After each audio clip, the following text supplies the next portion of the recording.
إذن إلى أين تسير هذه الحرب وإلى متى تتوقع أن تستمر؟ It's impossible to say how long it will last. It's also impossible to answer the question about the war aims. Those war aims have evolved. The war started in February in order to preempt what the Russians believed was an impending attack against the Russian-speaking population in the east of Ukraine. But those war aims have developed because you'll remember, I'm sure your viewers remember, that in the initial days and weeks of the war, the Ukrainians were negotiating, and then those negotiations were broken off as a result of war crimes accusations. And at that point, the Russian war aims changed. And now, if you look at the map, I don't have any privileged information, but you get the impression that Russia's war aim now is to cut Ukraine off completely from the Black Sea, and if you like, to throttle what remains of the rest of the country. How long that will take, it's difficult to say. The Russian advance is slow. This is not like, may I say, the American invasion of Iraq. It's not flatten the country first and then with bombardment and then move in. It's a village by village, town by town process which the Russians are involved in. And I think that time is probably on the Russian side. In other words, that they can probably take as long as they want. So I wouldn't like to say how long it'll go on for. ما الذي كنت تتوقع أن يفعل الغرب عندما يرى الرئيس الروسي فلاديمير بوتين يغزو دولة ذات سيادة؟ هل كنت تتوقع أن يبقى الغرب متفرجا على هذه المسألة؟ Well, the West and Europe in particular has played a very substantial role in the outbreak of this conflict. The conflict did not start on February the 24th, 2022. It began at least 8 years ago with the Maidan Revolution of 2014, which the Europeans and the Americans strongly supported. A revolution in which the not only elected and recognized, but the legal and legitimate president was overthrown in a violent revolution. In the subsequent years, the Europeans put themselves forward as particularly France and Germany, as the godfathers of what were known as the Minsk Agreements. And these Minsk Agreements required Ukraine to give autonomy to those separatist regions, not for them to secede, but for them to be given autonomy. And France and Germany temporized for the following 8 years until the Russians ran out of patience. So when you ask me what should the Europeans have done, what my answer is, they should have avoided the conflict, they should have avoided the situation that has led to war, and they should have avoided it by respecting the document which they themselves were party to. نعم دكتور لوكلاند، ولكن هناك سابقة في 2014 الرئيس بوتين ضم شبه جزيرة القرم. الغرب اعتبر أنه ارتكب خطأ أو خطيئة في ذلك الوقت بهذا الموقف المتساهل، لم يكن يريد أن يكرر الخطأ ذاته، وبالتالي من هنا جاء رد الفعل الغربي والأوروبي على الغزو الروسي لأوكرانيا. But their reaction to Crimea in 2014 was to impose sanctions. Their reaction to the invasion of 2022 has been to impose sanctions. It didn't work in 2014. It's not going to work in 2022. In your first question, you asked me about Russian war aims in Ukraine. This is a war between Russia and the West. It's a war between Russia and NATO, between Russia and America, of which Ukraine is the theater, all right? And of which Europe is one of the actors.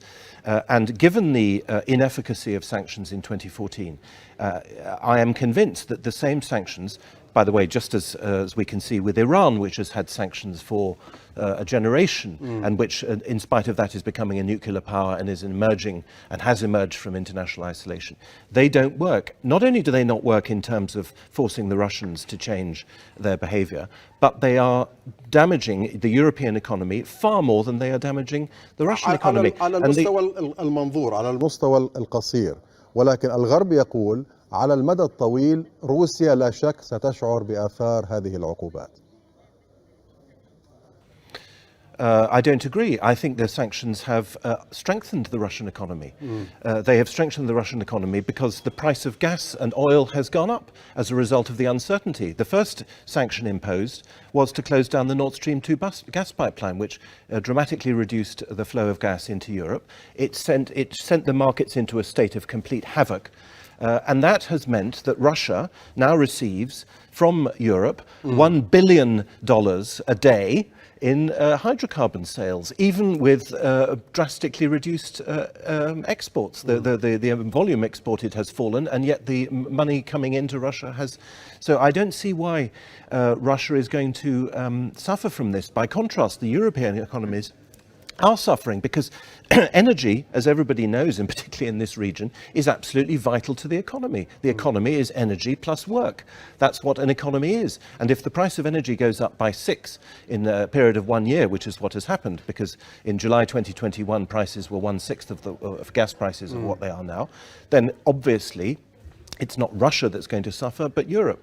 And I find this whole way of waging war, this as if you like, hybrid way, this virtual way, this through economic war, extremely dangerous. Firstly, because history shows that these sanctions don't work. And secondly, and this is perhaps even more important, if you're in a military campaign and you try to take a city or you try to achieve a military objective and you fail, then that's fine. You failed and you do something else. You try to take another bridge or another city or whatever. With sanctions, it is psychologically and politically almost impossible to come back on your decision and to say, oh, well, we'll open the Nord Stream 2 gas pipeline after all, or we will abandon whatever other sanctions. Because politically, that is impossible. It's politically impossible, having taken this symbolic step, to then go back. And that's why I think sanctions are a particularly bad way of waging war. دكتور لوغلاند، أوكرانيا أكذوبة، البوسنة أكذوبة، كوسوفو أكذوبة، كوفيد أكذوبة، الاتحاد الأوروبي أكذوبة. يعني كل هذه القضايا بالنسبة لك أكاذيب أو أوهام غير موجودة؟ What they are, in the case of Bosnia, Kosovo and Ukraine, they are territories which have the appearance of being sovereign states, but which in fact cannot exist without Western military presence. In the case of Bosnia, that's obvious. Bosnia logically should have collapsed when Yugoslavia collapsed, and it is retained together only by the international civilian and military presence. The same thing goes for Kosovo, which would never have been independent if NATO had not attacked Yugoslavia, and whose constitution, whose own constitution, recognizes in law the tutelage of NATO and the European Union over Kosovo. Ukraine is obviously a different case because it's a much bigger country, but it's a fiction in the sense that Ukrainian identity, Ukrainian national identity, is multiple. Ukraine is much more like Ireland than it is like, for example, Poland. By Ireland, I mean, of course, the island of Ireland, which, as we all know, is divided into two. Ukraine has this at least double, if not multiple, national identities. And yet, for the last 8 years, certainly since 2014, and in some sense since 2004, the first Orange Revolution, it has allowed itself to become a proxy or a client state, a client of the Americans, who have given, we know, tens of billions of dollars. They've promised tens of billions of dollars during the war. They've given tens of billions of dollars since 2014. It has become a proxy or a battering ram, if you like, whose real goal is not to embody the interests and the well-being of the Ukrainian people or peoples, but instead to act, as I say, as a battering ram against Russia. And that's why I say it's a fiction, not because there's no Ukrainian people. There is, of course, a Ukrainian people, but the country has allowed itself to become a proxy in America's war against بس Russia. يعني ما أفهمه من كلامك دكتور لوكلاند إنه هذه دولة مصطنعة، هذا ما أفهمه مما تفضلت به حتى الآن، ولكن هذا ينطبق على الكثير من الدول، ليس فقط أوكرانيا ولا كوسوفو ولا البوسنة، ينطبق على الكثير من الدول بما فيها دول في منطقة الشرق الأوسط. هذه الدول لم تكن موجودة. جاء السيد سايكس والسيد بيكو ووضعوا هذه الحدود بين هذه الدول واخترعوا هذه الدول، وبالتالي أوكرانيا وكوسوفو والبوسنة ليست الوحيدة التي وجدت بهذه الطريقة. Well, I would find it difficult to think of a close parallel to those countries in the Middle East. Perhaps you know better than I do, but there aren't that many countries which act as proxies for other countries. Maybe in the Arab world people think that Israel acts as a proxy for America, I'm not sure. I suppose you could make that argument. Certainly that's the argument in anti-colonialist circles. So yes, there might be other examples, but I mentioned those three examples, Ukraine, Bosnia and Kosovo, because those are the three territories over which NATO has waged wars and is waging a war now in the case of Ukraine. That's why they're important. They're important in the context of the West and its policy. سأعود للحديث عن الحرب وعن مستقبل هذه الحرب وأهداف الرئيس بوتين. قبل ذلك دعنا ننتهي من مسألة الحقائق والأكاذيب. أنت تقول كوفيد فيروس كورونا هو أيضا وهم أكذوبة. كيف هذا الكوفيد؟ There is a whole debate raging now in the aftermath of all the lockdowns about whether COVID was ever dangerous, whether any of كل الناس اللي ماتوا ملايين العالم الذين ماتوا بسبب هذا الوباء يعني أكذوبة أيضا. The debate the debate includes those people who say that the death figures have been greatly exaggerated because included. أنت تؤمن بنظرية المؤامرة فيما يتعلق بهذا الموضوع؟ Well, yes, I do in the sense that we never know in these situations whether everything was planned in advance. There is some evidence. There are people who war-gamed epidemics and who then said that the response to their war games should be, increased social control. So there are examples. There is unquestionable evidence that the Chinese model, including the social credit system, has been admired by influential people in the West, certainly, and indeed all over the world. The idea that you get certain points for being a good citizen and you get points taken away for you if you're not. All these things have been in the pipeline. I don't necessarily believe that the epidemic was deliberately started, if that's your question. But I definitely think that it has been exaggerated. The answer to it has been, the reaction to it has been excessive and counterproductive. And above all, it has been a crisis which has been used to impose levels of control over people's lives which are not compatible with the very values which, in the case of Europe, of the European that I am, our countries say they stand for. It is not compatible with European values for you not to be allowed to go to bury your mother or to go and see your friends or whatever. These things are very, very radical. أنت تقول إنه الحروب هي تأتي لتكشف بعض الأكاذيب وهذه الحرب واحدة منها. ما الذي كشفته حرب روسيا على أوكرانيا حتى الآن؟ So the main fiction that this war, that has led to this war and which this war may or may not resolve, is that NATO, the United States and its European allies, are the guarantors of the international system. That's why Russia invaded Ukraine, to put it very simply. Russia invaded Ukraine because since at least 2007, when Vladimir Putin made a noted speech in Munich at the Munich Security Conference, where he protested against this unipolar world. Ever since then, and indeed since before then, NATO has proclaimed itself to be the guarantor of the international system. NATO, in all its documents, has been talking now for many years, including in its official strategic concept published a couple of weeks ago, says that it is the guarantor of the rules-based international system. And what Russia has refused to accept, and what now many other countries, including particularly China, have also refused to accept, is that NATO is in some way the guardian of the international system. The guardian of the international system is not NATO, it's the United Nations, according to the Charter of the UN and according to the accepted international law. And that is why Russia finally lost patience. Russia saw that the West was weak. إذا ما تقوله دكتور لوكلاند أنه كل الذرائع التي سمعناها عن أسباب هذه الحرب، أسباب هذه العملية الخاصة كما يسميها الرئيس بوتين، اجتثاث النازية والدفاع عن الأوكرانيين من أصول روسية، وكل هذه الذرائع لا مكان لها. الهدف الوحيد كما تقول هو أن الرئيس بوتين كان يريد أن ينهي نظام القطب الواحد. هذا هو السبب. Yeah, absolutely, I do. I don't think it was just a pretext. I think there were genuine concerns, and there's absolutely no doubt that there is a Nazi element in Ukraine.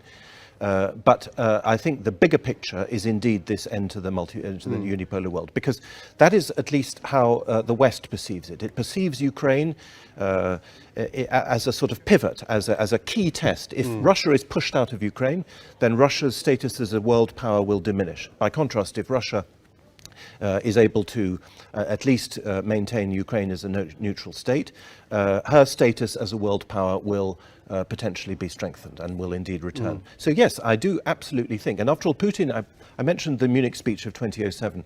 Putin came to power in 2000, shortly after the Kosovo War, after NATO attacked Yugoslavia. And that was perceived in Russia as a moment of terrible humiliation. But firstly, because the West was acting aggressively. Secondly, because Yugoslavia was a traditional ally, at least the Serbs were. And also because the Russians were, as you may remember, even expelled from Pristina airport, which they arrived at first. I'm talking about events now more than 20 years ago.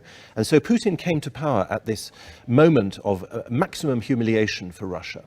And, you know, he's not going to go on forever. He's now been in power for nearly 25 years. And I think, like many leaders who have governed their countries for a long period, he wants to leave a historical legacy. And there is no doubt that this issue of the multipolar world is something that worries him and worries the Russian elite very substantially. هناك يعني قناعة لدى البعض بأن الرئيس بوتين أيضا من بين أهدافه في غزو أوكرانيا هو طموحاته في توسيع أو استعادة أحلام الإمبراطورية الروسية. هذا ما يقوله البعض في الغرب. هل تعتقد أن هذا السبب دفع الرئيس بوتين للقيام بهذه المغامرة؟ Well, yes, in the sense that once again, from the Western perspective, from the American perspective, this is quite clear in the writings of Zbigniew Brzezinski, the former National Security Advisor of the United States. The Ukraine plays a key role in preventing Russia from becoming an empire. And when they say from preventing Russia from becoming an empire, what they mean is that it plays a key role in preventing Russia from remaining a world power. So I don't think that Russia will regain the borders that it had in 1917, when it included Poland and the Baltic states and so on. It won't necessarily include and Finland, of course. But yes, I think it will recreate a certain preeminence for Russia, which it has, of course, lost in recent years. البعض قد يفهم من كلامك دكتور لوغلاند ومن الاستماع لمحاضراتك بأنك تدافع أو على الأقل تبرر الحرب الروسية على أوكرانيا. هل هذا صحيح؟ I have always tried to understand the Russian position. It's not a matter of. It's not a matter of الحرب الروسية على أوكرانيا. I'm not against it. No, I think I'm against the fact that it has come to this. It would have been greatly preferable for it not to come to this. But I'm not going to offer a simple condemnation. I don't believe in condemnations. Who am I to condemn? You know, I can give. هناك دولة دكتور لوغلاند هناك دولة استخدمت القوة العسكرية لغزو دولة أخرى ذات سيادة. هل أنت تدافع عن هذا؟ And many Western states have done the same. We all remember the other examples. هذا حصل في الماضي ولكن في حالة الغزو الروسي لأوكرانيا هل تؤيد أم تعارض هذا الغزو؟ I'm probably in favor of it in the sense that I think that NATO is a danger to world peace. NATO has attacked many countries in the past. NATO has put itself, as I said, as the guarantor of the international system. It has provoked a system of tensions. Once again, I would have much preferred Russia not to invade. I would have much preferred the circumstances not to have existed and so on. But I'm sorry, international relations are like that. And by the way, this isn't just about Russia. We were talking about the multipolar world. We have seen China and Russia now profiling themselves as allies. The American hegemony over the world is coming to an end. It is coming to an end before our eyes. And الهيمنة الأمريكية ستنتهي بسبب هذه الحرب. هذا ما تقوله. Yes, it will. The Ukraine war will, in my view, accelerate it. It will accelerate a process which has been underway for some time. Everybody in this region knows that the Americans wanted to overthrow the regime in Syria and that they failed, and Russia was a big part of the Russian intervention in 2015 was a big part of that failure. We all saw the route from Kabul in 2021 last summer, We can see that the very personality of Joe Biden, his age, his inability to, what many people call his senility, all these things are symbols. They are symbols of a reality, which is that American domination has lasted now since 1945. And you know, in world history, big changes very often happen more or less in the time of one lifetime. So we are now 75, 80 years since the establishment of this system, and that system is now coming to an end. البعض دكتور لوغلاند من منتقديك يصفونك بأنك النسخة الأوروبية من ستيف بانون، المخطط الاستراتيجي السابق للرئيس السابق دونالد ترامب، الذي أدين بالمناسبة في المحاكم الأمريكية. هل أنت نسخة من هل أنت يعني من نفس نمط التفكير للسيد ستيف بانون؟ I believe, I don't want to comment on Steve Bannon. I don't know what he believes in. I know that he believes in some of the things I believe in as well. I have always tried to defend nation states, democratic nation states. I'm opposed to globalization. I'm opposed to excessive power given to elites, global elites. I think they have become more and more powerful. But above all, I try to observe. I currently observe what I believe to be a world historical change happening at the moment. And I mentioned Brzezinski, and I said this in Amsterdam. Brzezinski said that if Russia and China and other countries like Iran should ever come to form an alliance against American hegemony, that would be the end of American hegemony. And that is where we are at now. That is where we are at now. A West which is economically weak, militarily not particularly strong in spite of its huge budgets, and which is losing control of the Eurasian landmass, which it has been trying to control with some success now for 70 or 80 years. If you like this video, please subscribe to our channel for regular updates, or go to forumfordemocracy.com for more content.